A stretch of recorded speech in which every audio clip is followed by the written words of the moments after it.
Jadi ternyata filter itu diberikan hemoglobin, tetapi celakanya hemoglobin berasal dari darah yang diambil dari rumah potong hewan babi.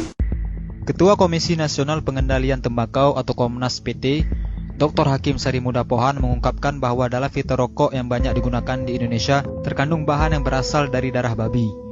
Hemoglobin atau protein darah babi digunakan dalam filter rokok untuk menyaring racun kimia agar tidak masuk ke dalam paru-paru perokok, kata Dr. Hakim saat menjadi pembicara dalam dialog bahaya merokok bagi kehidupan berbangsa di Balai Kota Banjarmasin, Kalimantan Selatan.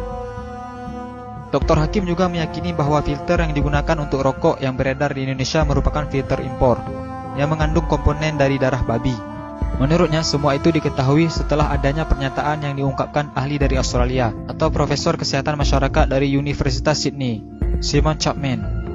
Profesor Simon Chapman menyatakan itu merujuk pada penelitian di Belanda yang mengungkapkan bahwa 185 perusahaan berbeda menggunakan hemoglobin babi sebagai bahan pembuat filter rokok. Profesor di Australia memperingatkan kelompok agama tertentu terkait dugaan adanya kandungan sel darah babi pada filter rokok. Profesor Simon Chapman juga menyatakan sekali lagi bahwa itu merujuk pada penelitian di Belanda yang berhasil mengungkapkan bahwa 185 perusahaan berbeda menggunakan hemoglobin babi sebagai bahan pembuat filter rokok. Menurut Dr. Hakim, sudah seharusnya umat muslim yang mayoritas di Indonesia ini menjauhi barang yang nyata-nyata dilarang dalam agama. Bukan hanya kaum muslim, tetapi kaum Yahudi juga melarang pemanfaatan babi untuk keperluan seperti filter rokok ini.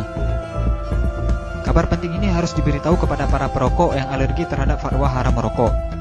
Sebuah penelitian ilmiah mengungkapkan bahwa dari sebuah bangkai babi ternyata bisa diolah menjadi 185 produk, diantaranya adalah untuk rokok.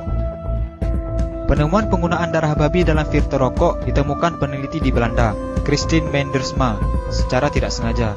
Perempuan ini sebenarnya sedang meneliti seekor babi berkode Pig 05049 di sebuah peternakan di Belanda. Di laman pribadinya, Mendersma menyatakan telah meriset selama 3 tahun semua produk yang dihasilkan dari seekor babi tersebut.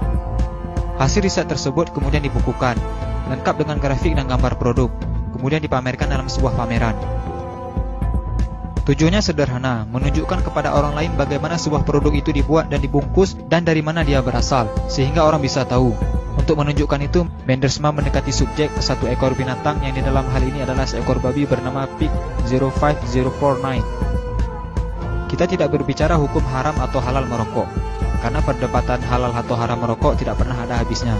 Kami hanya menyampaikan informasi penting ini agar para perokok bisa berpikir lebih jauh tentang filter rokok yang menggunakan darah babi. Jangan lupa sukai Mozaik Karim, lalu klik tombol ikuti, lalu klik sekali lagi tombol ikuti, lalu pilih lihat dahulu, agar kalian tidak ketinggalan video-video menarik lainnya setiap hari. Jangan lupa di-share juga video ini ya guys, agar teman-teman kalian tidak ketinggalan informasi penting ini. Terima kasih.